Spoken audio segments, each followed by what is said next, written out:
I don't know why I want to call you Kobe. Sorry about that. So, now I'm recording. Okay, so let me just say that so it's on the recording so people know it. But the handout, when I show it, I'll show you guys the handout and I'll remind you that it's in Canvas. So before we actually start on section 8.2, I want to actually do one more integration by parts problem. And it's a problem that we're going to actually end up using today. So that's why I kind of wanted, we're going to use the result from it today. So that's why I wanted to do it. So we're going to look at actually integrating the secant cubed of x dx. So secant cubed, we don't know how to integrate. But secant to what power do we actually know how to integrate? Yeah, the trig help is the sheet that I'm talking about. Yep. Okay, so yeah, so we happen to know how to integrate secant squared, right? Because the integral of secant squared is what? Yeah, so the integral of secant squared is tangent of x.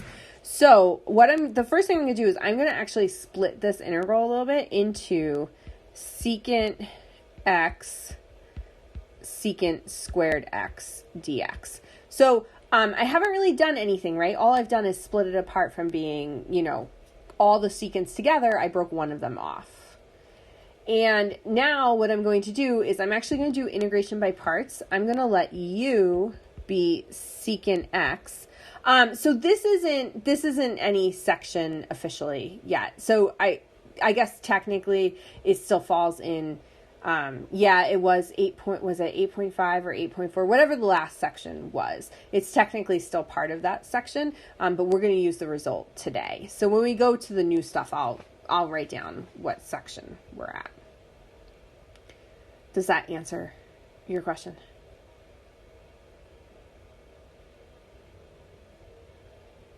No problem. Okay, so u is equal to secant x, and we're going to let dv be equal to secant squared x dx. So now we're going to take the derivative of u.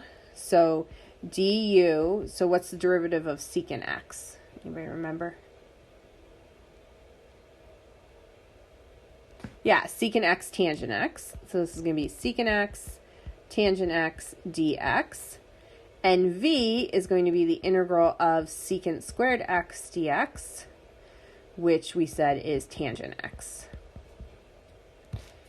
So using integration by parts, right, u times v, so it's going to be secant x tangent x minus the integral v tangent x du, which is secant x tangent x dx. So, questions on anything I did so far?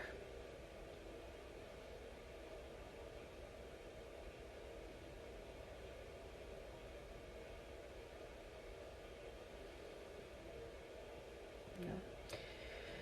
Okay, so I'm going to collect the two tangents together. Basically, we're going to do a bunch of algebra kind of from here on out.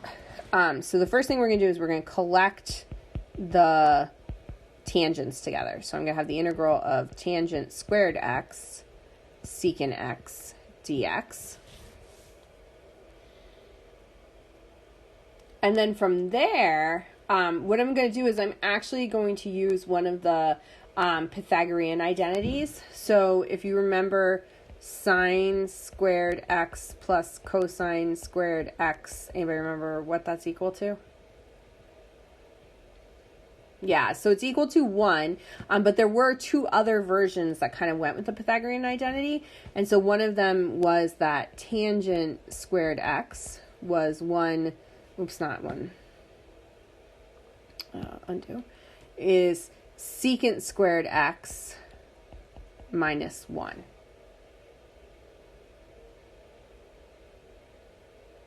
Right, and you might have remembered it as secant squared x is 1 minus tangent squared x, but since we're kind of flipping things around here. So I'm going to actually use this Pythagorean identity. So I'm going to replace this tangent squared with secant squared x minus 1. So we have secant x tangent x minus the integral of secant squared x minus 1 secant x dx. So questions on anything that I've done so far? Because I'm doing a bunch of algebra, but I want to make sure you guys are kind of, that you know what I'm doing.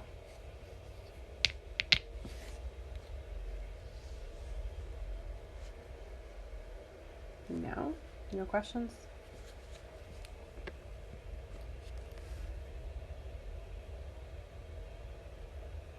Okay. So what I'm actually going to do now is I'm going to distribute that secant x. So this is going to become secant x tangent x minus the integral of secant cubed x, minus secant x dx.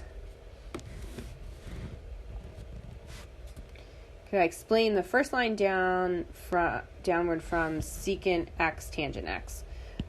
So this line here, or the one before that line?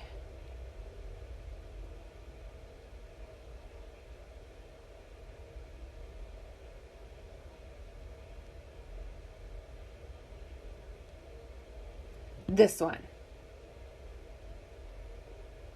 Okay, so all I did was integration by parts. Remember, integration by parts is uv minus the integral of v du. Right?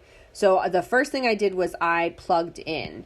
So I know that u is secant x, v is tangent x. So I have secant x tangent x minus then v, which is tangent x, and then du is secant x tangent x dx. So that's all I did in that first line.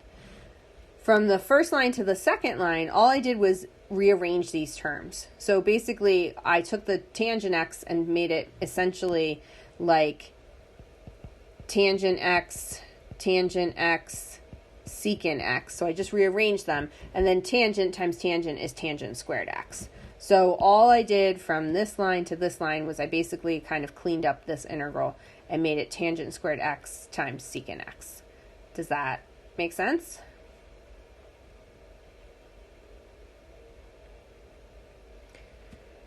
And then what I did was I used this Pythagorean identity that the tangent squared x is equal to secant squared x minus 1.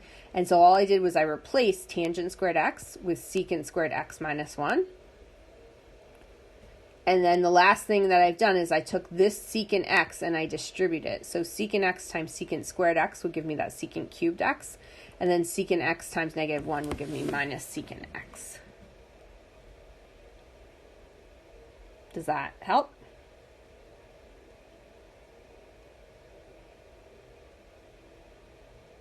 Awesome. Other questions?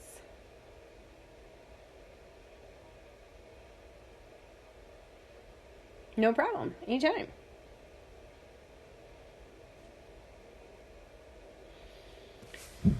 Okay. So, the next thing I'm going to do is that integral there, if you notice, we started with a secant cubed, and so now I have a secant cubed back into that integral. So this is another one of those ones where we're going to kind of rearrange the terms. But I'm going to, so to be able to do that though, I'm going to make this secant x tangent x. I'm going to split this into two integrals. So I'm going to make this into minus the integral of secant cubed x dx plus the integral of secant x dx.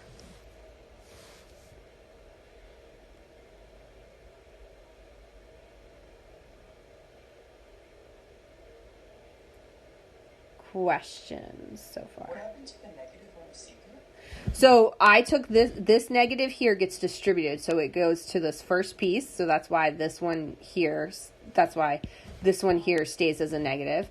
But then it also goes to the second piece, and so negative times negative gives me a positive.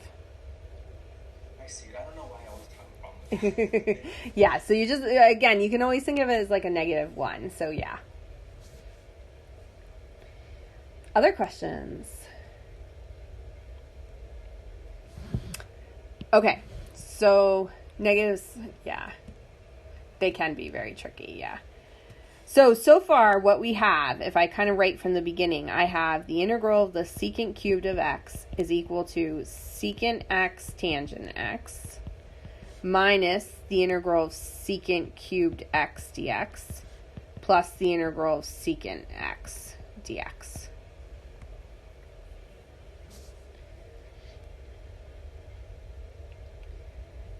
And so what I'm going to do is that secant cubed, that minus secant cubed x, I'm going to move it to the other side. So we're going to end up with the integral of secant cubed, oops, I forgot my dx. Secant cubed x dx plus the integral of secant cubed x dx is equal to secant x tangent x plus the integral of secant x dx. Are we okay with all that?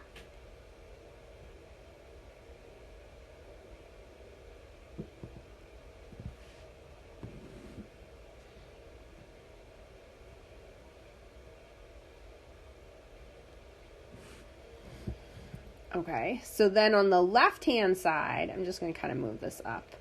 On the left-hand side, I have two of those secant cubed x's.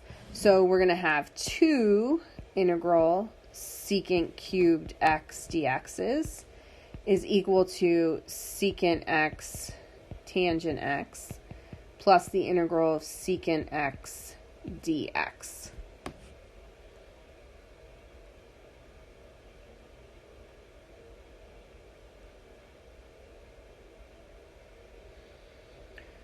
Okay, so we're almost there. If I divide by 2, I'm going to have the integral, but I still have that secant x on the other side. And so I want to basically figure out what the integral of secant x is. So the integral of secant x, I can do it out. I'm not going to do it out right this second. I'm just going to tell you what the integral of secant x turns out to be here in a second. So we have 2 integral secant cubed x dx is secant x tangent x plus the natural log of the absolute value of secant x plus tangent x. To integrate secant by itself, you can do some fancy algebra and then just do a regular old U substitution problem. So if we have time at the end of class, I'll show you guys where that comes from. But using that the integral of secant of x is equal to the natural log of the absolute value of secant x plus tangent x, that would be something I would give you. And so it's a fact that you're allowed to use without having to go through the whole integration of it. I will show you where it comes from.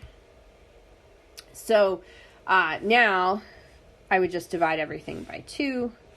So the integral of secant cubed x dx is 1/2 secant x tangent x plus 1/2 the natural log, the absolute value of secant x plus tangent x plus c.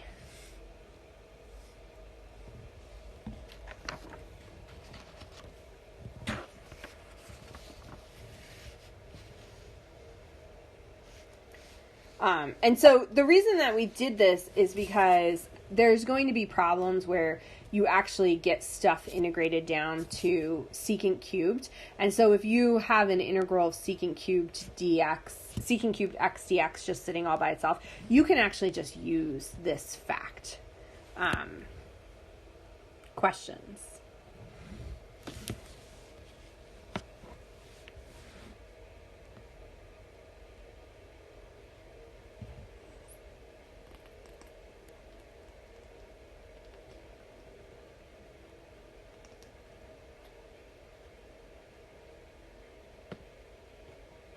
No.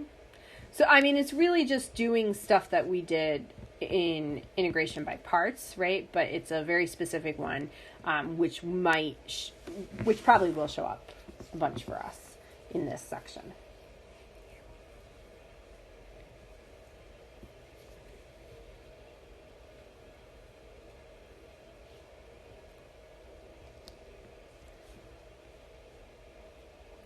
questions? Okay, so then okay, so I'm going to write these kind of as two facts that we're just going to be able to use. So two facts. The integral of secant cubed x dx is going to be 1/2 secant x tangent x plus 1/2 the natural log, the absolute value of secant x tangent x plus c. And the other fact that you're just allowed to use is that the integral of the secant of x dx is the natural log of the absolute value of secant x plus tangent x plus c. So these are two pieces that we can just use. And I think I probably will have time at the end to show you why that integral of secant is, but just in case I don't, you're allowed to just use that. Okay, so in section 8.2, it's trigonometric integrals. And so basically, what we are going to be looking at is we're going to be looking at how do we integrate powers of sines and cosines and secants and tangents and all of those types of things. So I have here at the beginning of my slides here. So if you, and I'm going to try to make it a little bigger. So this is that sheet that is in the this is that sheet that's in the handout section on Canvas. Okay, I pulled it into the thing today, but you can find this sheet in the handout section.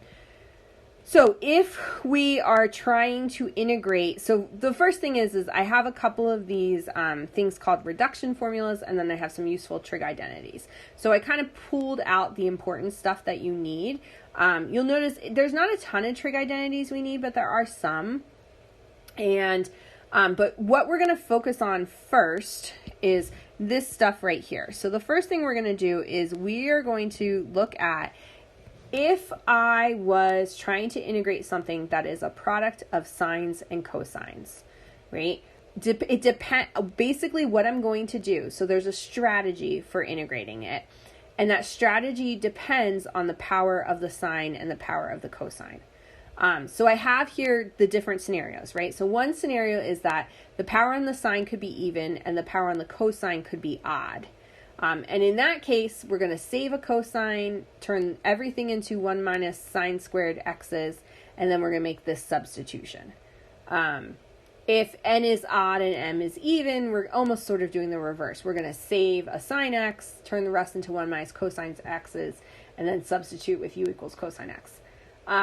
If they're both odd, you could pick whichever one you want to save. And if they're both even, then we have to use half angle identities to change everything to cosine of 2x's. And then we need to integrate. So I know that's a lot of words. So what I'm going to do is I'm actually going to copy these strategies. And we're going to take them with us to the next page. Oops. There we go. Copy. And, oh, of course, I only pasted my line.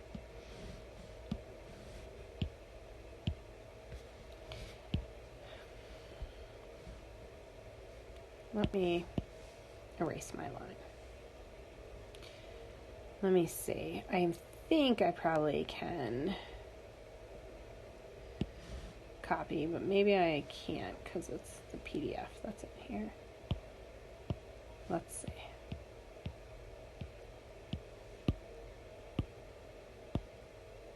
Yeah, I guess because it's the PDF. Okay. We'll go back and forth. So it's an unfortunate thing of, I can't hand you all a piece of paper, right?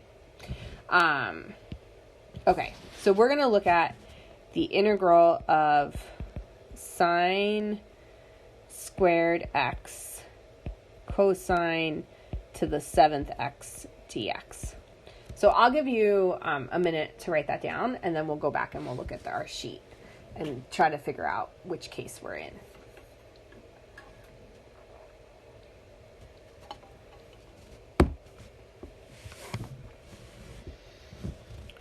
Okay.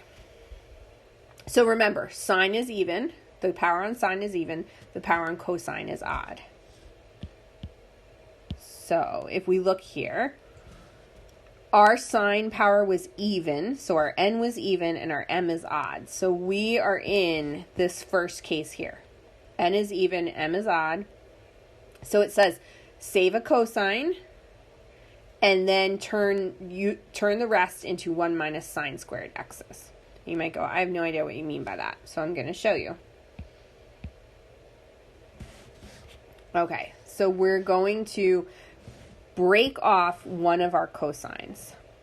So this is going to become the integral of sine squared x. We're going to have 6 of those cosines, and then there's that one extra cosine I broke off. So this extra cosine that I broke off, I'm basically not doing anything with it. I'm saving it, and you know, the first time you see this, you don't really know why I'm saving it, but I'm saving it because it's eventually going to become my du. It's going to become part of the du. So what I have left is I have 6 cosines. And we have the Pythagorean identity that says sine squared x plus cosine squared x equals 1. So that's why that sheet says replace the remaining cosines with 1 minus sine squared x. So I'm going to do a little bit more algebra first. So this is going to be sine squared x cosine squared x. Now, I had 6 cosines. How many pairs of cosines? How many cosine squareds do I have? 3, right. So cosine squared cubed x, and then I still have this cosine x dx.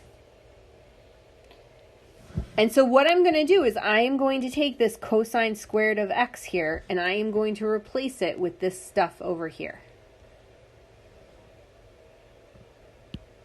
So this is going to be equal to the integral of sine squared x times 1 minus sine squared x cubed cosine x dx. Questions about any of that so far?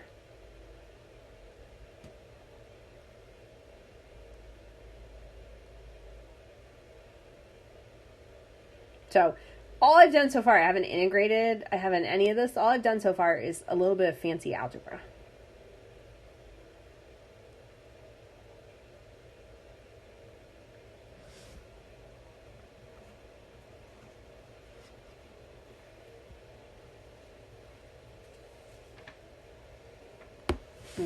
No questions.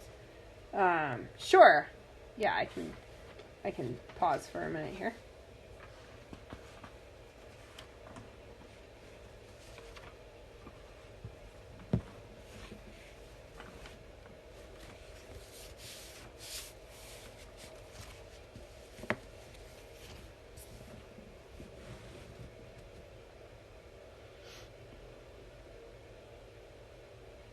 Just let me know when I can go on.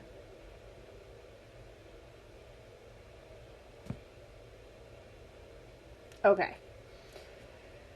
Okay, so then if you were to go back and look at that sheet, it says now make a substitution, let u be equal to sine x. So this is just a plain old u substitution problem. There's a lot of fancy algebra at the beginning, but then these problems are just plain old u substitution problems. They're not like integration by parts problems. So we're going to let u be equal to the sine of x. So du, so what's the derivative of sine x?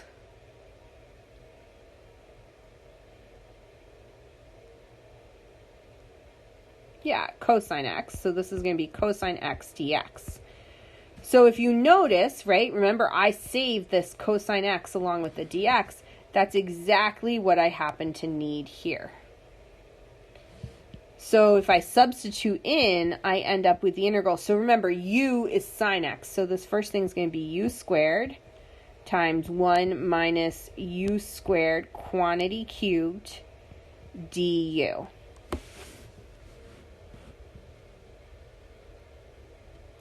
So I turned this integral, that was all these sines and crazy sines and cosines, and I happened actually to turn it just now into a polynomial.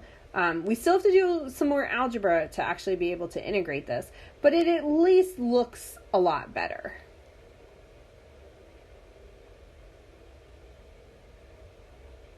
Questions?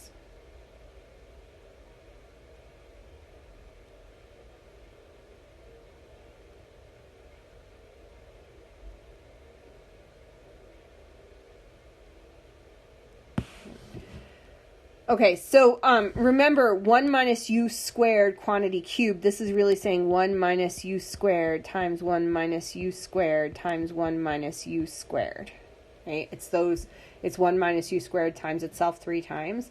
So you actually have to multiply that out, right? So the way that the problem currently is, I can't integrate it. I actually need to do some algebra to get it into a form that I can integrate it.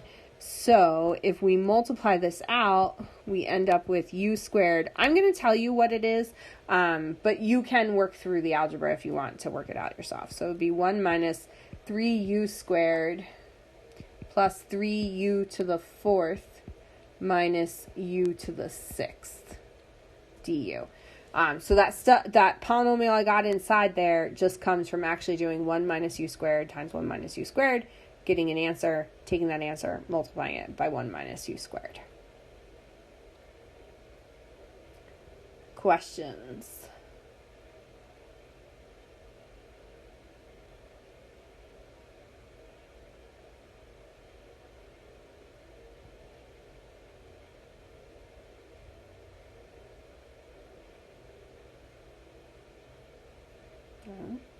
Okay, so now what do you think I need to do?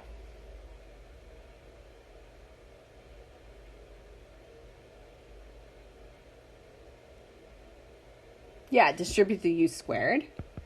So we're going to have the integral of u squared minus 3u to the 4th plus 3u to the 6th minus u to the 8th du. Okay, we can't sub back in until we've integrated. And even though we've done a lot of work, we haven't actually integrated yet. So until we get rid of this integral sign, you don't want to substitute back in. But that is a good point to, I'm glad that you asked that, because the problem is that here, right, a lot of people forget that they actually have to do the integration, and they do plug back in too early.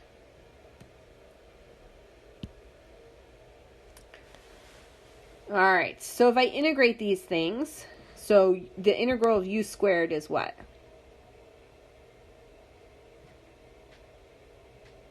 Yeah, u cubed over 3 minus the integral of 3u to the 4th is going to be 3u to the 5th over 5.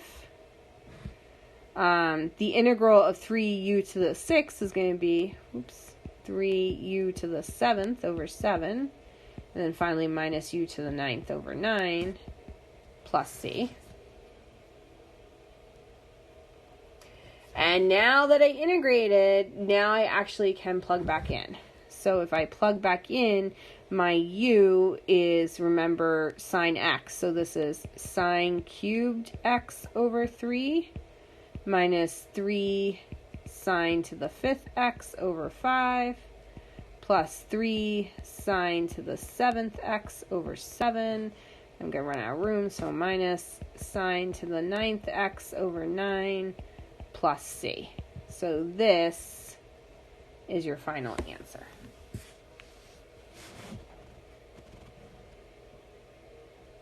Questions?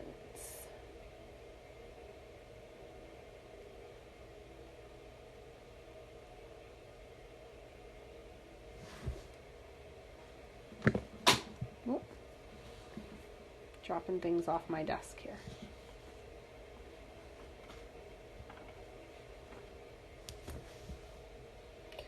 So I should say, there is a shortcut way to do it using Pascal's triangle, if you know that. Otherwise, you just have to multiply this out. So if you did like 1 times 1, right, if I just looked at the first two here, 1 times 1 is 1, 1 times minus u squared is minus u squared, right? You're squaring this, so minus u squared, and then plus u to the 4th. So you have all that times 1 minus u squared, or 1 minus 2u squared plus u to the 4th times 1 minus u squared. And then I performed that multiplication out. And then I collected the like terms and I made it all nice. So that's how I did that. Does that answer your question?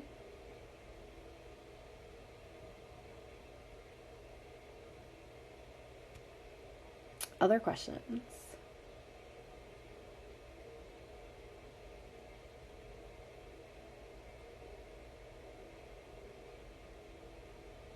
No. Okay, should we try another one?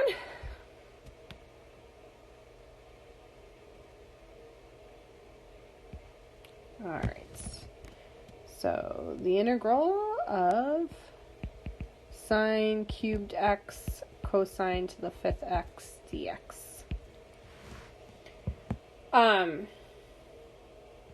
So this one, both of the powers are odd, right? The sine is odd, the cosine is odd. So it doesn't matter which one you break off. Personally, okay, if they're both odd and I'm trying to pick which one to break off, I break off the one that is a smaller power. So the cube is smaller than the 5th power. So we're going to break something off of the sine.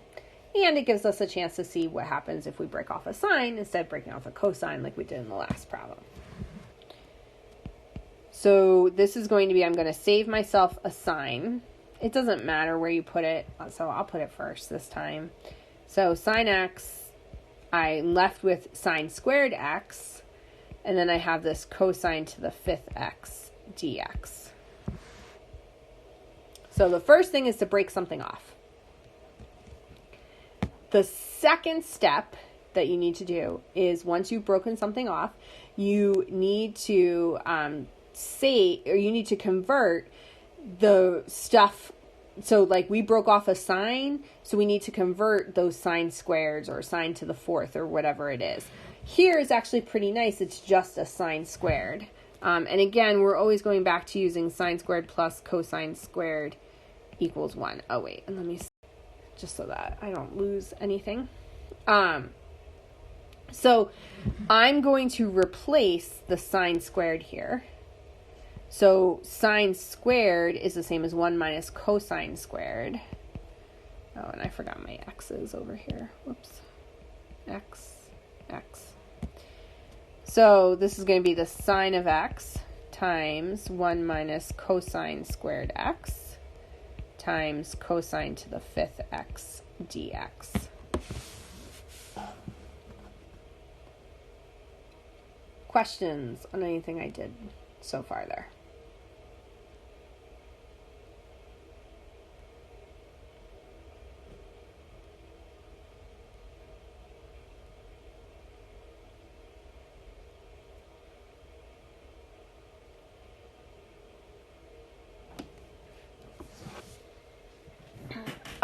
So the 1 minus cosine squared x comes from over here, right? So if I solve this over here for sine squared x, I would subtract cosine squared x from both sides. So I'd end up with sine squared x is 1 minus cosine squared x.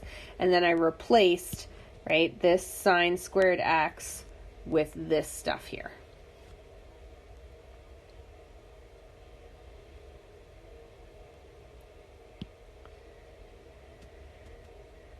Okay, so now the thing we're going to do is we're going to let u be equal to cosine x. So we're going to let u be equal to cosine x. So du would be minus sine x dx. And if we're looking at this, right, I need a dx, I have a dx. I need a sine x, I have a sine x. I need a negative, which I don't have, so I'm going to put a negative out in front, but then I have to, or negative in front of that sine x, but I have to balance it with a negative out in front. So this is going to become negative, the integral. So now the minus sine x and the dx, that's all going to become the du. So I'm just left with 1 minus u squared times u to the 5th du.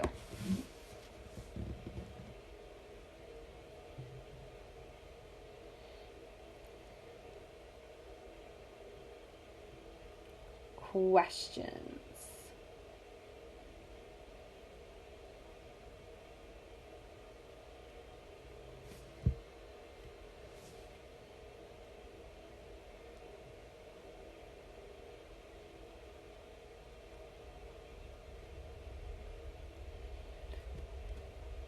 And so now, just like before, we're going to distribute that u to the 5th. So this is going to be minus the integral of u to the 5th minus u to the 7th du. Okay, so how do I determine the u? So it's always, it's basically, the u is always the opposite trig function from the one that you broke off. So since I broke off a sine in this one, u is going to be a cosine. When I break off a cosine, u is going to be a sine, because essentially what we're doing is we're saving the derivative that we need. And again, all that is written in this, on this sheet that I gave you, right? So like if we were in a classroom, I usually hand this sheet out to people, and they usually have this sheet in front of them as we're doing this problem. So it's a little unfortunate that we can't do that in this environment.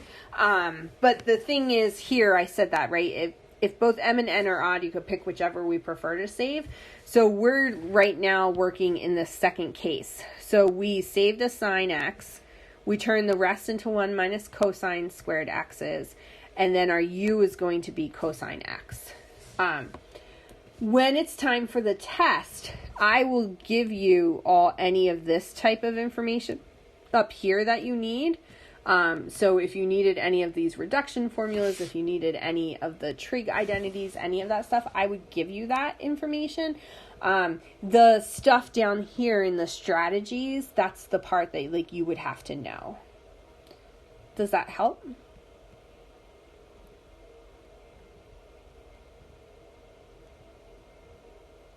No problem. Other questions? Let me go back to the page we're on here.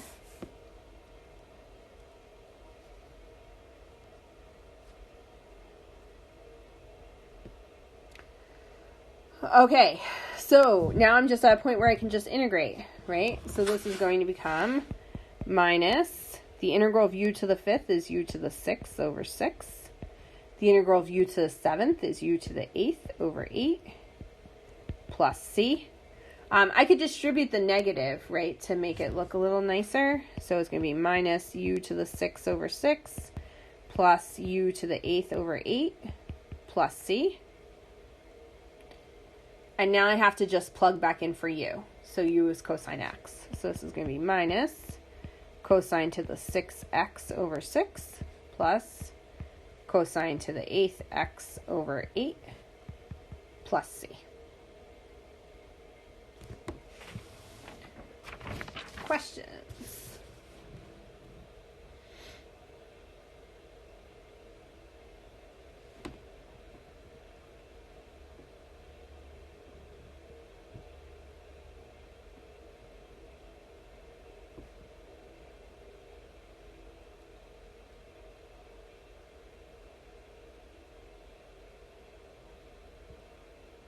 It is a little fun. I like it. I know this is why Calc 2 is my favorite. Because you get these kind of cool things to do. Okay, so I've done one where you break off cosine. I did one where you broke off sine, right? So the next one we're going to do is one of these where they're both even, right? So it says if they're both even, you want to use the half angle identities to change everything to cosine of 2x's. The half angle identities are these two here. So I will rewrite them on our next page, but we're basically saying that sine squared is 1/2 1 minus cosine of 2x, and cosine squared is 1/2 1 plus the cosine of 2x. So this is why, right, like when you were in Math 127, this is why you spend that time on those trig identities. It's not so much so you can just prove trig identities. It's because they're actually useful to help you later on. So that's why we spend time on them. If you had me for Math 127, you know I don't do a ton of the proving of them because I'm like, no, it's more important to be able to use them. Okay. So I'm going to put up here those two identities. So I just said the sine squared of x is, I'm going to write as 1 minus the cosine of 2x over 2. You could put the 1/2 out in front and put 1/2 times this whole quantity, or I'm just going to put it over 2. And the cosine squared of x is 1 plus the cosine of 2x over 2. So there are some trig identities, like the half angle identities, right, that you may not have committed to memory, okay, and that's why I'm going to give them to you, right, because they're easily looked, you can easily look them up. Probably by the time we're done with, like, this integration section, you will have remembered these because you've used them so much that you're like, oh yeah, I remember, I don't have to look it up. So I feel like every time I teach Calc 2, it re-puts in my brain all those like important identities.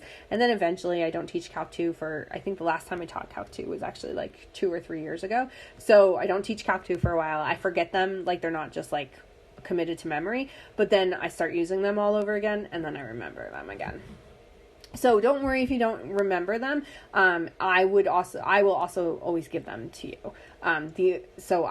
So it's okay if you don't remember what they were.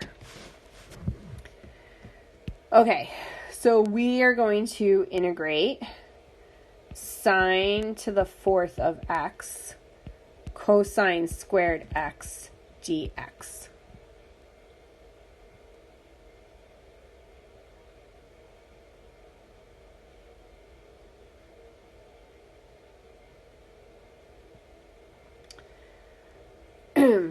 Okay, so the first thing that I have going on here is they're both even powers, right? So here I have a 4th power, here I have a 2nd power, they're both even. So my little cheat sheet said, hey, if you have both even powers, then replace them using these half angle identities over here. To be able to use the half angle identities, I would need a cosine squared, which I happen to have, cosine squared. This half angle identity is only telling me about sine squared, so I actually have to redo this a tiny bit to make it look like a sine squared. Oh, and let me start recording again. So the first thing I'm going to do is, and we did this kind of like on the very first problem, I'm going to rewrite this as sine to the 4th is really sine squared x how many times. So to be able to use the half angle identity, I need a sine squared x. So I'm going to make sine squared x, and then it's 2 times. So it's sine squared x squared cosine squared x dx. So the first thing I'm going to do is I am going to replace this stuff with the half angle identities. So this is going to become the integral of sine squared x is 1 minus the cosine of 2x over 2, quantity squared, and then times 1 plus the cosine of 2x over 2 dx. So basically, I broke stuff off so that I could make it be things squared, and then I used the half angle identities to break it down so everything's now in terms of cosine of 2x. So even though I still have a mess, and I do, it's going to take us a while to be able to finish integrating this, my mess at least is all cosine of 2x's. So I no longer have sines and cosines. At least everything now is a cosine. Questions on anything I did so far?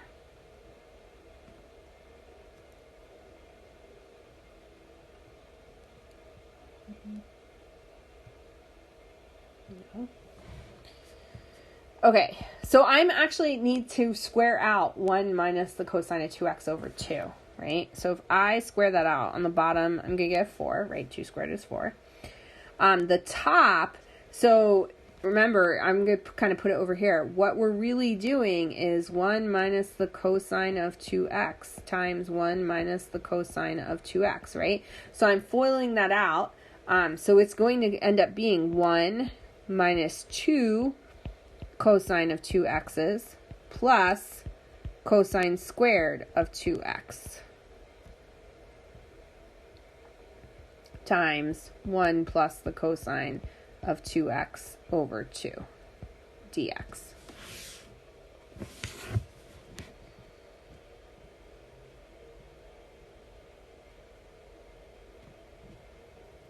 Questions?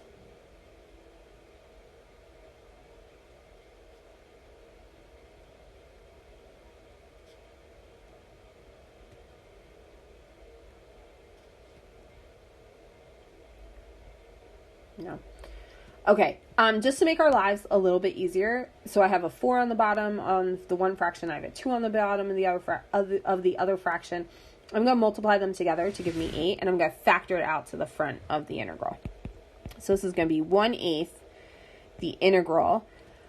And then remember, it's all of this stuff times all of this stuff, right? So I have to distribute to be able to do it. So if I take each of these pieces, multiply it times 1, and then I'm going to take each of these pieces and multiply it times the cosine of 2x. So if I do that, 1 times 1 is 1. 1 times the cosine of 2x is the cosine of 2x. So I have plus the cosine of 2x. Whoa. Jumped back 2 pages. Sorry about that. Minus 2 cosine of 2x times 1 is just minus 2 cosine of 2x. Minus 2 cosine of 2x times cosine of 2x is going to be minus 2 cosine squared of 2x, right? Because I have cosine 2x times cosine 2x, so it's going to be cosine squared 2x. And then I have the cosine squared of 2x times 1, so it's going to be plus cosine squared of 2x. And then I have the cosine squared of 2x times the cosine of 2x. So that's going to be plus the cosine cubed of 2x dx. So all I did was I pulled the 1/8 out in front, and then I actually just distributed and to get all those inside pieces. Questions on how I did any of that so far?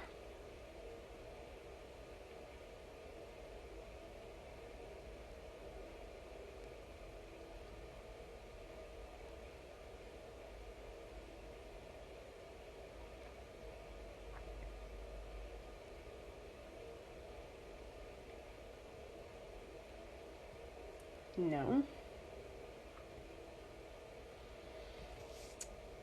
Yeah, these problems are long.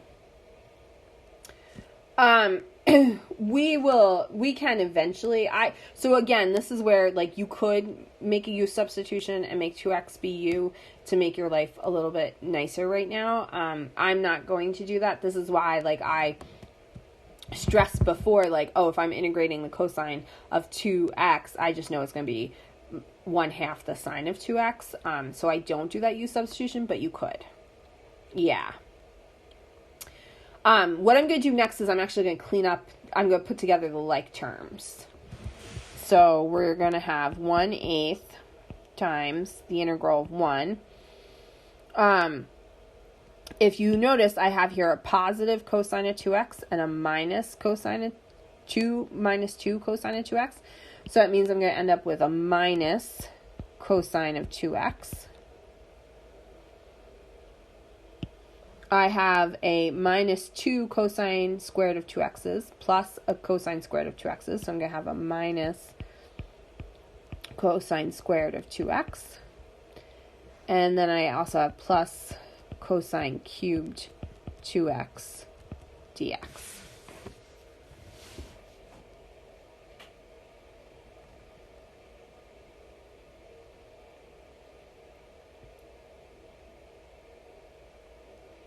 So I basically have 4 individual little integrals I need to do, right?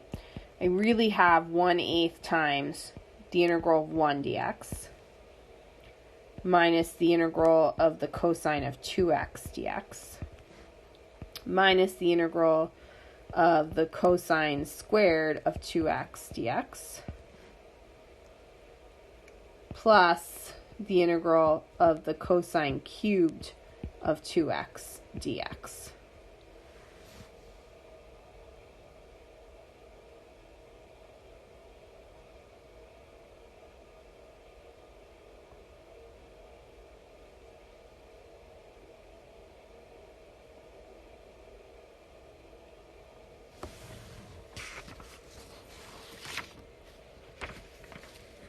Questions about that?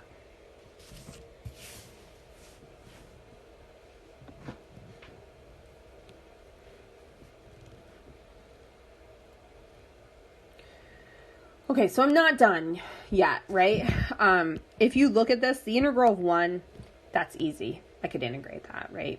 The integral of the cosine of 2x, that's easy. I could integrate that. The integral of the cosine squared of 2x, that's not too bad. I'm just going to have to apply this part here. I'm going to have to apply the double angle or half angle identity again. But the bigger issue is this integral right here. I have to integrate the cosine cubed of 2x. And that's annoying. So you either have to break stuff off and kind of do what we did before, or this is where, on the top of the sheet that I gave you, or that I put up in the handouts, there's something that says reduction formulas. And so there's a reduction formula. So I'm going to kind of put it up here so we have it at hand. So there's a reduction formula for the integral of the cosine nx dx. And that ends up being 1 over n cosine n minus 1 x sine x. Oh, I'm going to run out of room. Let's see if I can move this.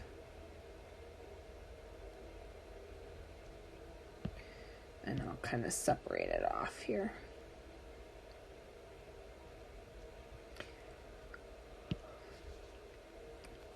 Plus n minus 1 over n, the integral cosine n minus 2x dx. Okay, so not every mathematician likes to use reduction formulas. I actually think reduction formulas make your life easier. Otherwise, you have to do a lot of more work on these integrals, and no one wants to do that. So I can't remember if our textbook uses the reduction formulas or not, because I always just use them. So again, this is not a formula you have to memorize. I would give you the reduction formula. You just have to know how to apply it. When you're going to use a reduction formula, because potentially you end up creating more integrals of smaller size, right? So if you look here at this reduction formula, you start with an integral of the cosine to the n. You end up still with another integral of cosine to the n minus 2. So I always, if I'm going to use reduction formulas, I always start with them on the biggest integral, and then I work my way down if I need to use a reduction formula again.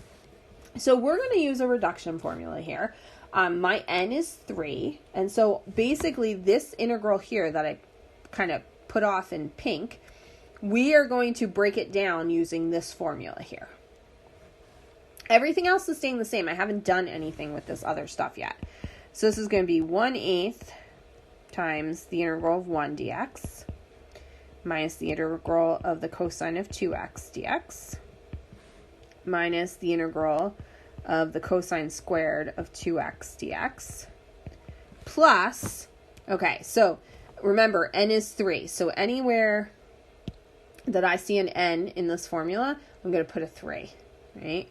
So it's going to be plus 1/3 the cosine, so 3 minus 1 is 2, so cosine squared x sine x plus 3 minus 1 is 2. So 2/3 the integral. And we're going to have cosine of 3 minus 2. So that's just 1. So the cosine of x dx.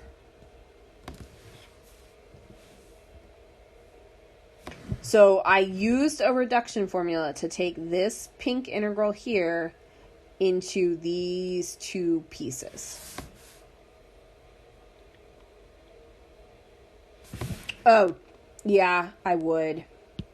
Oh, and you need to, yeah.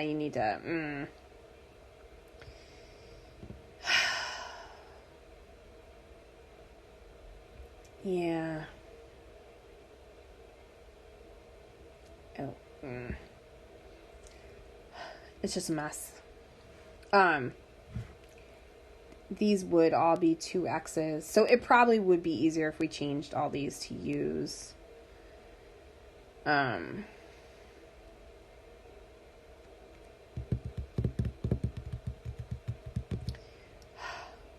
It's not, I know what I'm doing. It's just, I'm trying to figure out how to fix it without confusing you guys more. So, okay.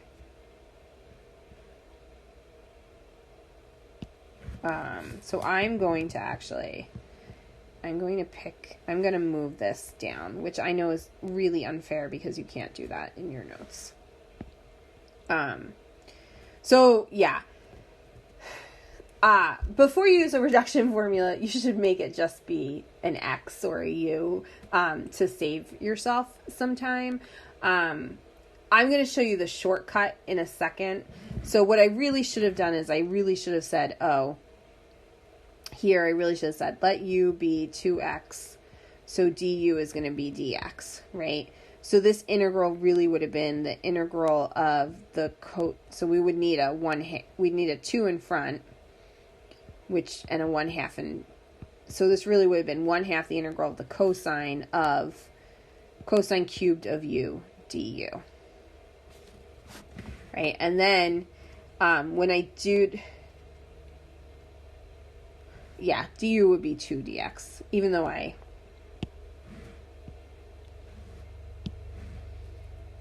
I was treating it up here like it was. So du is 2 dx. If u is 2x. Yes.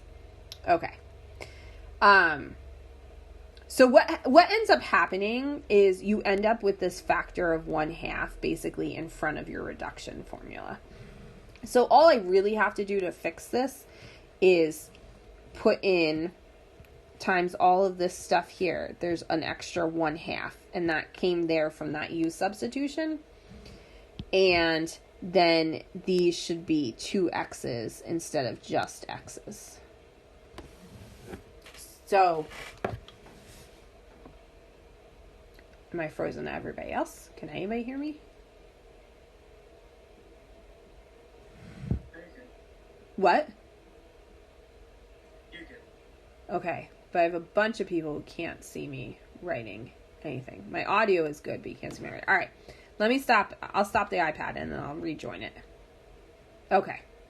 Recording. Okay, so what I did, right, the stuff you might not have seen me written is basically you could do a u substitution here.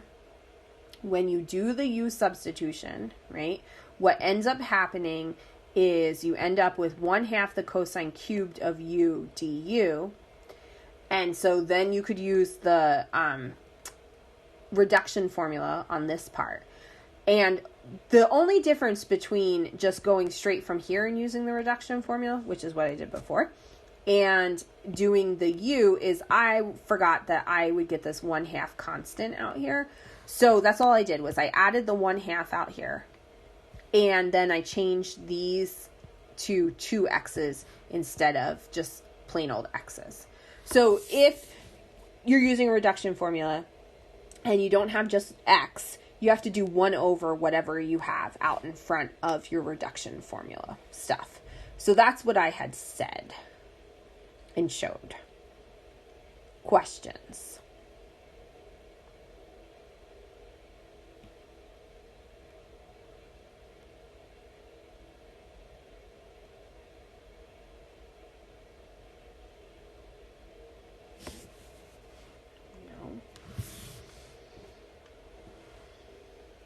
Okay.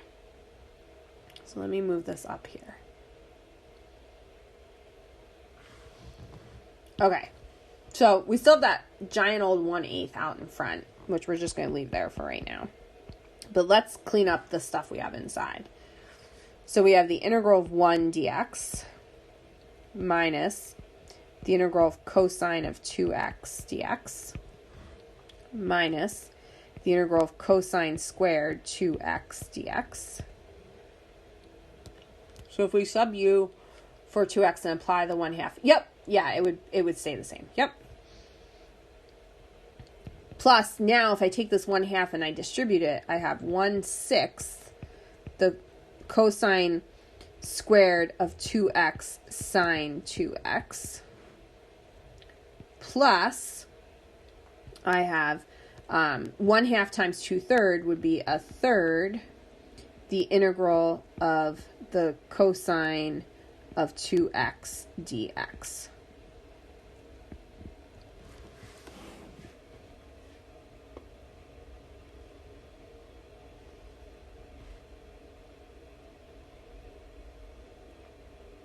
And if you'll notice, I have a cosine square or cosine of 2x here, and now I have 1/3 the cosine of 2x. So I have -1 plus 1/3, so that's going to give me -2/3. So I can combine those together, so I only have to integrate them one time. So this is going to be 1/8 the integral of 1 dx minus 2/3 the integral of the cosine of 2x dx. And that -2/3 came from, I have a -1 here, and I have a plus 1/3 here. Minus the integral of the cosine squared of 2x dx. Plus, I have this 1/6 cosine squared 2x sine 2x.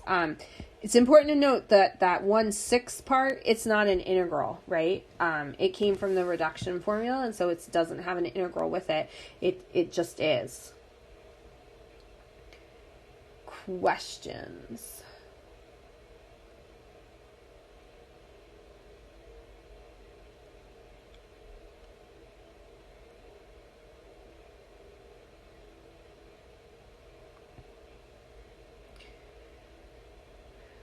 So I can integrate 1. That's easy enough. So we're going to have 1/8. The integral of 1 is x. I can integrate the cosine of 2x. So the cosine of 2x, I'm going to have this -2/3. The integral of the cosine of 2x. So integral of cosine is sine, but since I have a 2x, we need that 1/2 out in front. So -2/3 times 1/2 sine of 2x.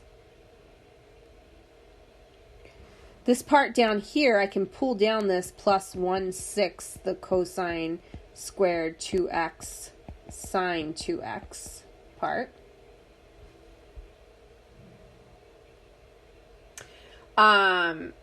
No, so the derivative of cosine is negative sine, but the integral, so remember, derivative of sine is cosine, so the integral of cosine is sine. No problem. Everybody messes that up, switches them around, right? Because you're so used to going the one direction.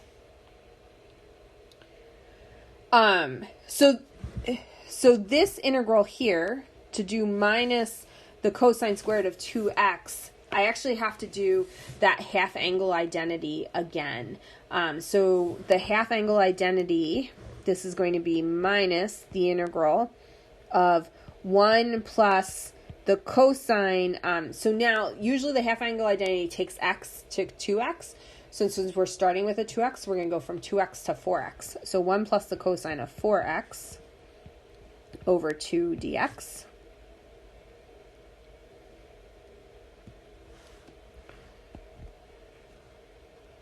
So, whoops.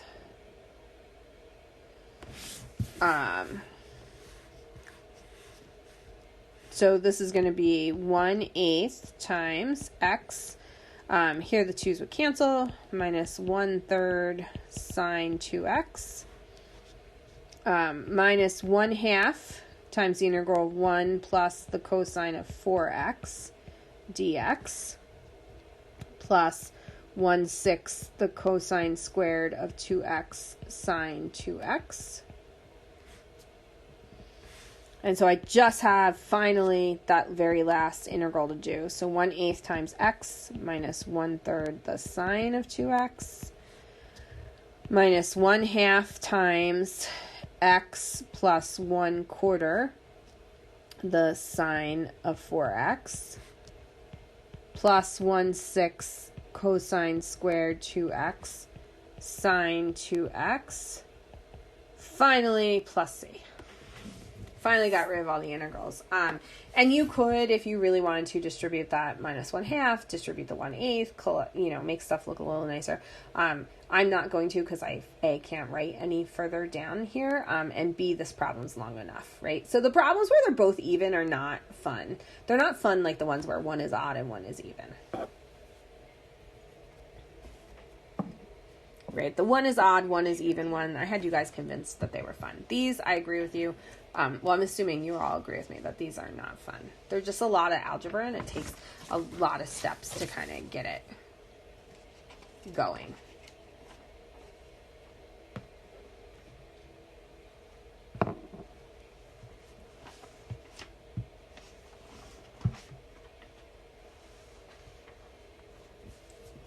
Questions? How did you get the 4x in the cosine? Okay, so I got to the 4x in the cosine because you want to remember that the half angle identity says that the cosine squared of x is equal to 1 plus the cosine of 2x over 2, right? That's what the half angle identity says. So if you think of this as, rather than x as, you could think of it as stuff. So the cosine squared of a bunch of stuff is going to be 1 plus 2, or 1 plus the cosine of 2 times that stuff over 2. And so in this case, my stuff was already a 2x, so 2 times 2x would give me that 4x. Thank you. No problem. Other questions?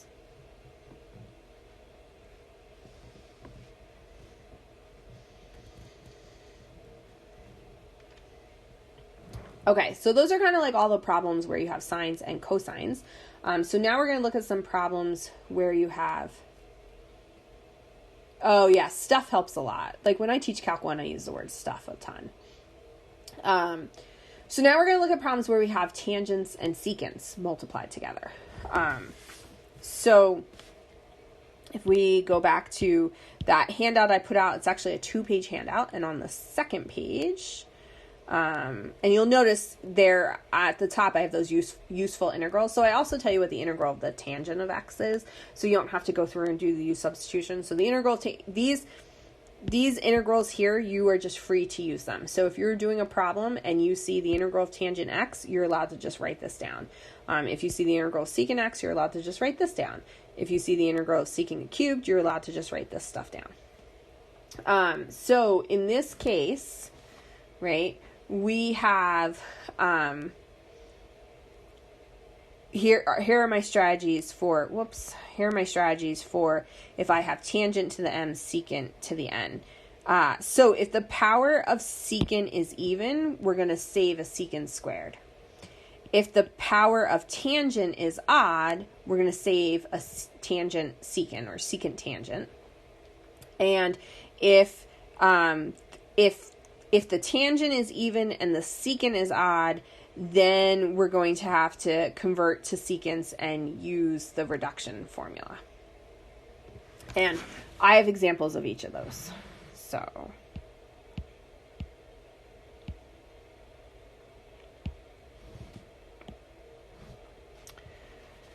okay. So we'll go back to the fun ones first. And actually the secant reduction formula ones, they're not as bad. So, integral of tangent cubed t secant cubed t dt. So, my power of tangent is odd. So that's the first thing. We look, is the power of tangent odd or the power of secant even? You hope you're in one of those two cases. So in this case, the power of tangent is odd. So since the power of tangent is odd, I'm going to save one tangent and one secant. So this is going to become, I'm going to break this up as the integral of, so we're going to save a secant and we're going to save a tangent. So the stuff we have left would be tangent squared t and secant squared t dt. So I saved one tangent, I saved one secant.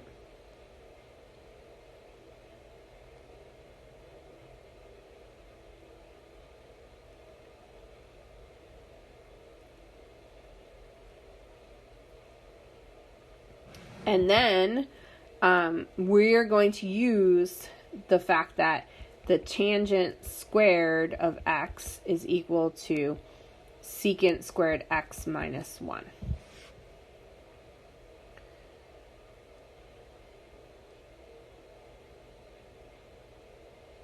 So I'm going to replace the tangent of x, tangent squared of x, with that secant squared x minus 1. So this is going to be the integral. So secant t tangent t, that's the part I'm saving. The tangent squared, I'm going to replace with secant squared x minus 1. And then I still have, or not x, we have t's, right? So secant squared t minus 1. So secant squared t minus 1, secant squared t dt. So questions about what I did so far?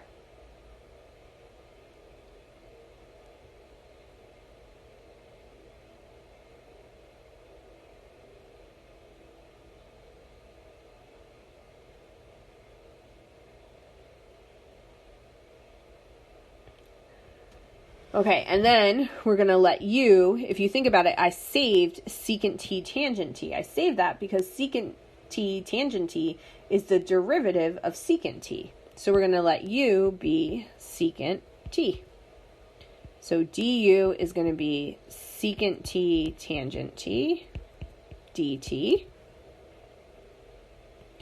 And so if I plug in, we're going to end up with u squared minus 1 times u squared du, right? Because the secant t tangent t and the dt all becomes du.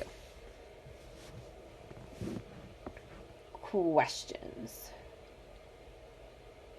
Why did you choose the tangent squared to make secant squared minus 1? Okay, so when I'm saving, if the tangent is odd, right? So the power on the tangent is odd.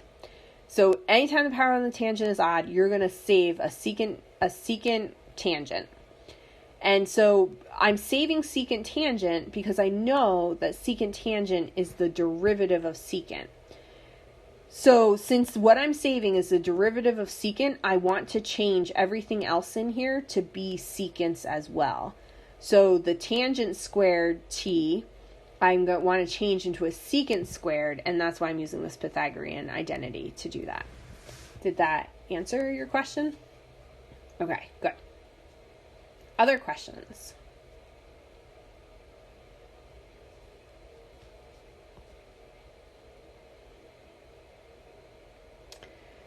Okay, so now we're back to like kind of what we were doing before, right? I need to distribute that u squared. So this is going to be the integral of u to the fourth minus u squared du. And then I just have to integrate that. So the integral of u to the fourth is u to the fifth over 5. The integral of u squared is u cubed over 3 plus c. And then I just have to plug back in for u. So secant to the fifth t over 5 minus secant cubed t over 3 plus c.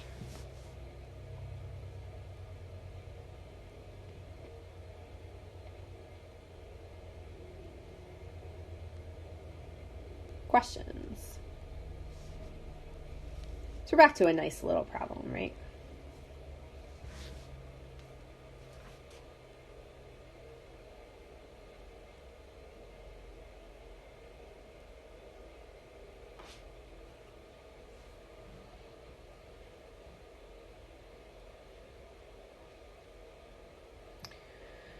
So we're going to try another one.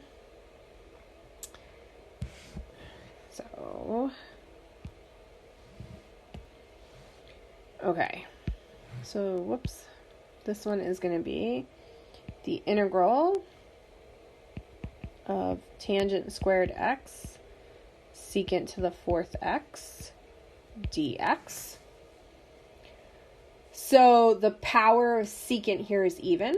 So when the power of secant is even, we're going to break off a secant squared. And then we're going to break off a secant squared. And the reason we're doing that is because secant squared is the derivative of tangent. So then our goal is to turn everything into tangents and let u be tangent x.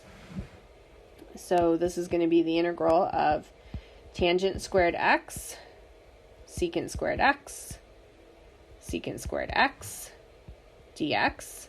So again, this is that part I'm saving for my derivative. We're going to use, again, so if tangent squared x, is equal to secant squared x minus 1, right? Secant squared x would be the same as 1 plus tangent squared x. So this is going to be the integral of tangent squared x times 1 plus tangent squared x secant squared x dx.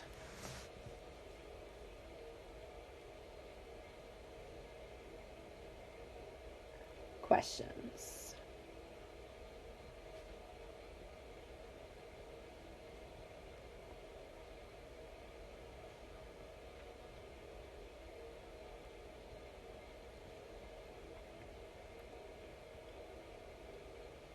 No. Okay, so just like I said, we're going to let u be tangent x. So du would then be secant squared x dx, which I happen to have, right? That's what I saved, the secant squared x dx. Oops. So this is going to end up being the integral of u squared times 1 plus u squared du, which is pretty nice. So this is going to become the integral of u squared plus u to the fourth du, or u cubed over 3 plus u to the fifth over 5 plus c. So it's going to be tangent cubed x over 3 plus tangent to the fifth x over 5 plus c.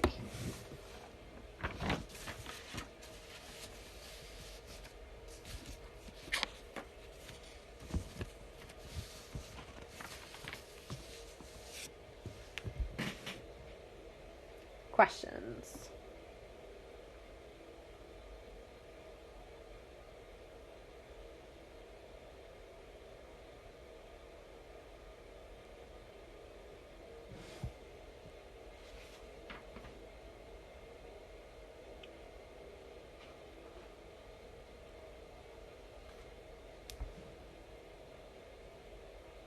No? Okay, so we're going to do another one of the reduction formulas. But the reduction formula actually on sines or on tangents and secants is actually easier than the reduction formula when you're dealing with sines and cosines, because you're not going to get that 2x business that we got there with the sine and the cosine. We're going to look at the integral of tangent to the fourth x secant cubed x dx. So to be able to use one of the two things we just did, either you want the power on the tangent to be odd, which ours is not here, or you want the power on the secant to be even, which ours is not here. So we're left in that third case, and the way I have the third case written says if m is even and n is odd, then use the identity to convert completely to secants. So we have our tangent there is to the fourth power. I can rewrite it as a power as like tangent squared to a power, and then I can get rid of all the tangents. So that's my first step. So this is going to be the integral of tangent squared x quantity squared times secant cubed x dx. And then we're going to use, again, the fact that we said tangent squared x is secant squared x minus 1. So this is going to become the integral of secant squared x minus 1 quantity squared times secant cubed x dx. And then I actually have to square out that secant squared x minus 1. So if I square that out, we're going to get the integral of secant to the 4th x minus 2 secant squared x plus 1, that whole entire quantity, times secant cubed x dx.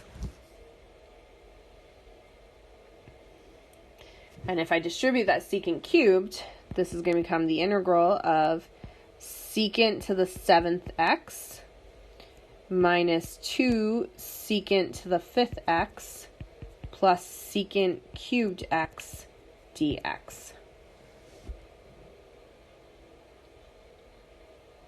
And so this is where I'm going to end up using this power reduction formula. The reduction formula for secant is that the integral of secant to the nx dx is secant to the n minus 2 x tangent x over n minus 1 plus, I never give myself enough room here, n minus 2 over n minus 1, the integral of secant to the n minus 2 of x dx. And so here it's a little nicer, we just have an x. Before I can use the power reduction formula, I actually want to split this into 3 separate integrals, so we can kind of keep collecting things as we go. So this is going to be the integral of the secant to the 7th of x dx minus 2 times the integral of secant to the 5th x dx plus the integral of secant cubed x dx.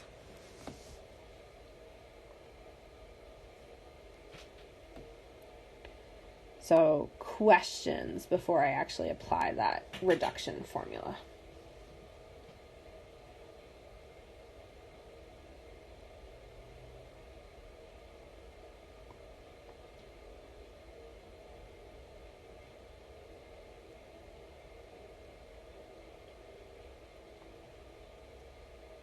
No?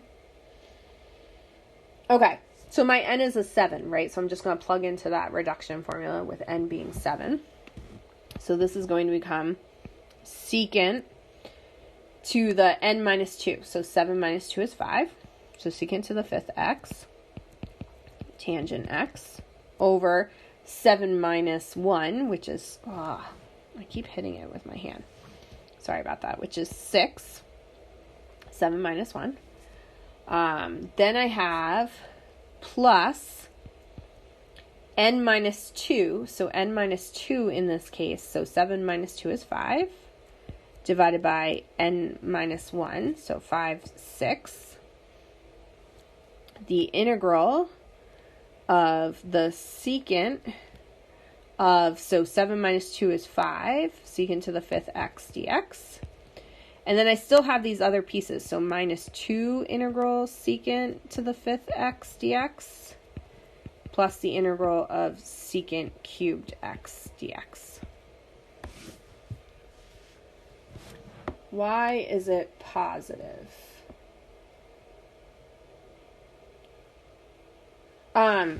So it's positive because my formula gives me a positive. So plus, so the formula is secant to the n minus 2 x tangent x over n minus 1 plus n minus 2. So 7 minus 2 is 5.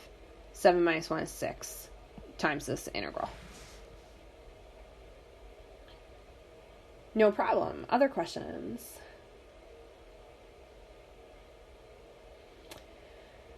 Okay. Before I apply a power reduction formula again, I want to combine those two 5th degree secant integrals.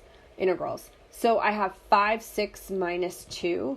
So remember 2 is going to be 12 over 6, right? So this minus 2 is the same as minus 12 over 6. So I have 5, 6 minus 12 over 6. So I'm going to end up with minus 7, 6. So what I really have here is secant to the 5th x, tangent x over 6. Whoops, not plus, minus 7, 6, the integral of secant to the 5th x dx, plus the integral of secant cubed x dx.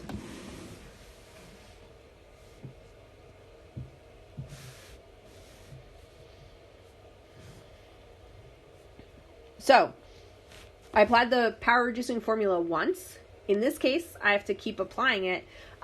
Remember at the beginning of class we talked about what the integral of secant cubed is. So I just have to get secants down till I get a secant cubed in the integral. So, but I do have to apply that power reducing formula one more time here. So, we're going to get secant to the 5th x tangent x over 6 minus 7, 6 times. Okay, so we're just going to apply that power reducing formula, power reduction formula again. So in this case, my n is a 5. So we're going to have secant 5 minus 2 is 3. So secant cubed x tangent x over 5 minus 1 is 4. Plus 5 minus 2 is 3. 5 minus 1 is 4. So 3/4 the integral of the secant 5 minus 2 is 3 cubed x dx. Plus, I still have this secant cubed x dx.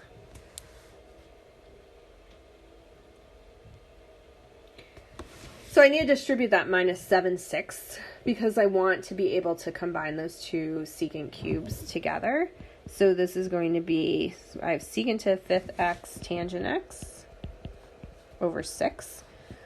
This is going to end up being minus 7 over 24 secant cubed x tangent x minus 21 over 24. Right. You could, if you want to, you could split up, right? So minus 21 over 24.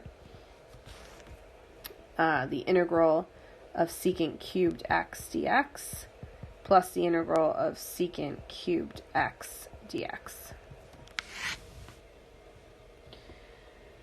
Sure, the part, like how I got how I got this part. Okay, so all I'm doing is I am taking this integral right here and I am applying it to my formula. So in my formula, n is a 5. So I've got secant to the 5th x. So we've got 5 minus 2. This is 5 minus 1. This is going to be 5 minus 2, 5 minus 1, 5 minus 2. So that's all I did. So it would become 5 minus 2. That's how I got the secant cubed x tangent x over 4, because it's 5 minus 1, which is 4, 5 minus 2, which is 3, 5 minus 1, which is 4, the integral secant 5 minus 2, which is 3, so secant cubed x dx. Does that make sense? Yeah, that formula is on the handout sheet. That is not a formula that you have to memorize.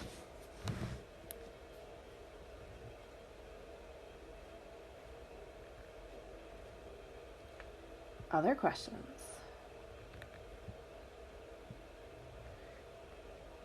How did the negative 2 turn into that negative 12 over, oh, no, never mind. I think I misread it as a 10 instead of a 6. Yeah. No problem. Yeah, I totally get that, Richard. It's hard, right? And it's hard too because I can't see you guys writing, so it's hard for me to gauge how fast to go too. So no problem. You can always stop me and ask me to re-explain something.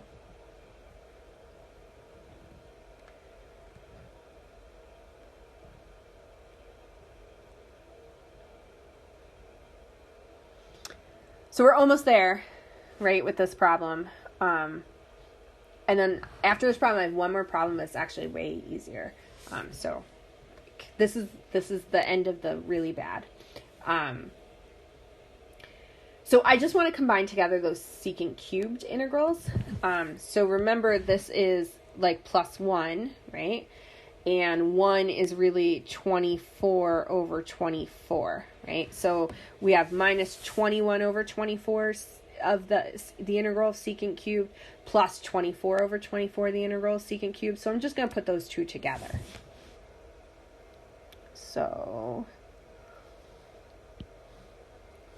this is going to become secant to the 5th x tangent x over 6 minus 7 over 24 secant cubed x tangent x plus 3 over 24, right? Which you could reduce, you could write it as, right, 1/8. I don't care. The integral of secant cubed x dx. And then secant cubed x dx, that's where we started class with. We already know what that integral turns out to be. I talked about that then. So it's going to be secant to the 5th x tangent x over 6 minus 7 over 24 secant cubed x tangent x plus 3 over 24 times the integral of secant cubed x, right, is 1/2 secant x tangent x plus 1/2 the natural log of the absolute value of secant x plus tangent x plus c.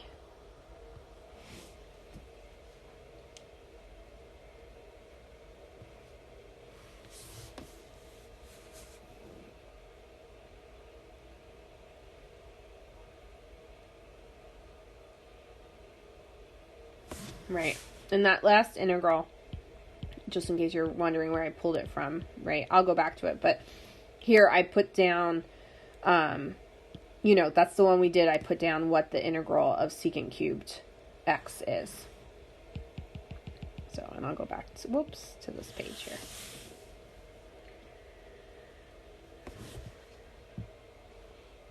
Questions?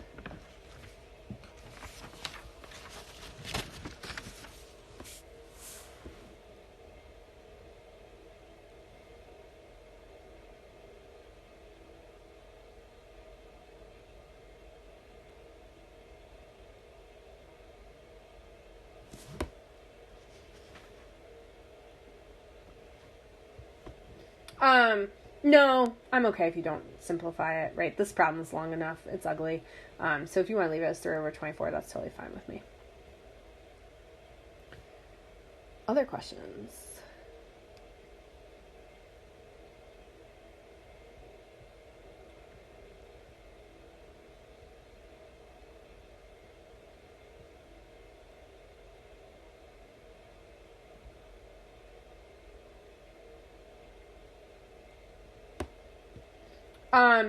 No, you could leave it. You can leave it just literally the way I have it there.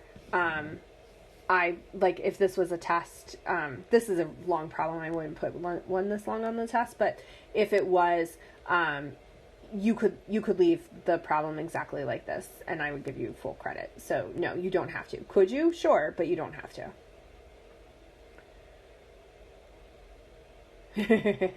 I know, right? This makes you miss use substitution, right? When you're in Calc 1 and you learn use substitution, you're like, oh, this is the worst, right? Use substitution's easy now. See, that's the beauty of Calc 2, right?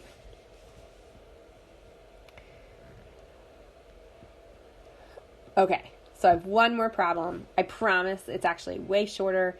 It's way nicer and cleaner. So the last problem of the day is the integral of sine 6x sine 2x dx.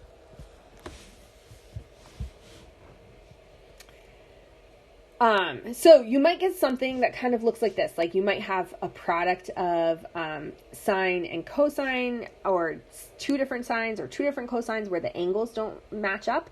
And so this is where we want to use one of the, we had like when you were in trig, or pre-calc 2, you would have learned the sum to product and the product to sum identities.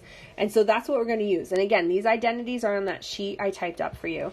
So we're going to actually here use the identity that says the following. So the sine of mx times the sine of nx is 1/2 times the cosine of n minus m x minus the cosine of m plus n x. Oh, let me rewrite this because I squished it in there. You can barely even see what I wrote here. Sine of mx sine of nx is 1/2 times the cosine of m minus n x minus the cosine of m plus n x. Okay, so this is what I have here, right? I have the sine of 6x times the sine of 2x. So in this case, my m is a 6 and my n is a 2. So I'm just going to plug into this formula, right? 6 minus 2, 6 plus 2. So this is going to be the same as the integral of 1/2 times the cosine of 4x minus the cosine of 8x dx.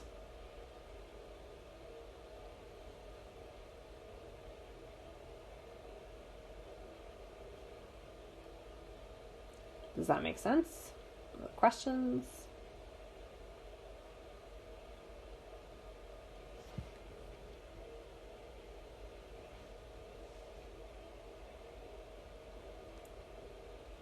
So I can factor the 1/2 out, right? 1/2 times the integral of the cosine of 4x minus the cosine of 8x dx. And then cosine 4x is easy to integrate, right? And cosine 8x is easy to integrate. So this is just 1/2 times. So the integral of cosine is sine, right? And since it's a 4x, we get 1/4 sine 4x minus 1/8 cosine 8x plus c. And you could leave it like that. Since I didn't do a ton of work on this problem, I'll distribute the 1/2, but you don't have to. This would be 1/8 the sine of 4x minus 1/16 the cosine of 8x plus c.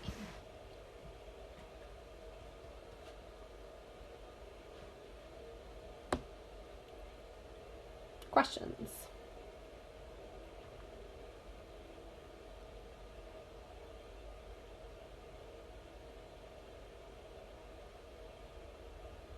Oh, yeah, that should also be sine. Thank you. When I took the integral, I forgot to, yeah, this should be sine 8x, and this should be sine 8x. Thank you. So, yeah, these are better than the last one. Okay, can I explain the last two lines? Sure. So I am using that shortcut trick that I talked about, right? So the shortcut trick is if you were trying to integrate the cosine of ax dx, right? The shortcut to that is the integral of cosine is sine, so this is going to be 1/a sine ax plus c. So that's that shortcut trick I talked about. So if you are just tweaking the angle and it's basically shortcutting having to do a whole u substitution. If you wanted to do a u substitution, you could do it, but you're going to have to do one u substitution for the 4x and then a different u substitution for the 8x and go through them. So it's just that shortcut way. So when I have here the integral of the cosine of 4x, it's going to become 1/4, so that 1/a sine of 4x minus, I have an 8x, so it's going to be 1/8 sine of 8x plus c. And then to get to the very last line, all I did was I took the 1/2 and I did 1/2 times 1/4 and 1/2 times minus 1/8. Does that help? Yeah, I'm sorry. Yeah, I messed that up.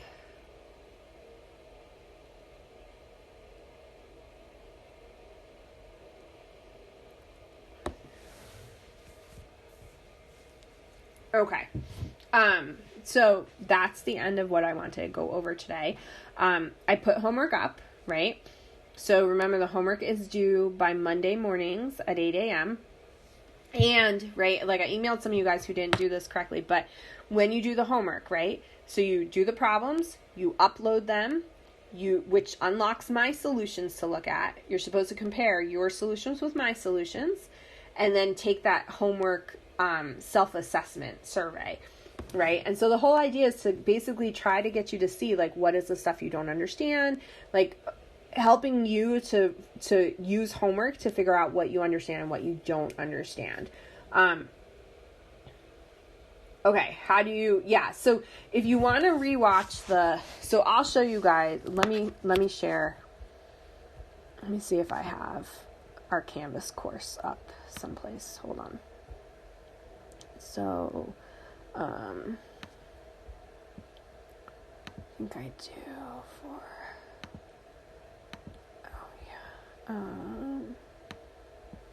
give me 1 second here. Actually. Okay. So start sharing. Let me share my screen and I'll show you again on. Okay.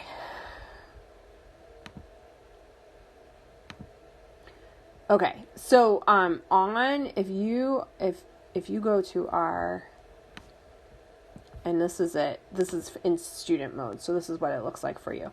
So if you go to our course homepage in Canvas, on the course homepage, this very first thing is lecture recordings, right? So if you click on the lecture recordings, so most times I have the PDF. I forgot to put the PDF up for the last one. But I will put up the recording from class so you can rewatch the video and then also the notes. Now, it's not going to be up like right away because what has to happen is I have to save it and it has to go to YouTube and YouTube has to like go through it and buffer it, right? And our class is long, so it takes YouTube a while to do it. So it usually takes like about an hour or more before that happens,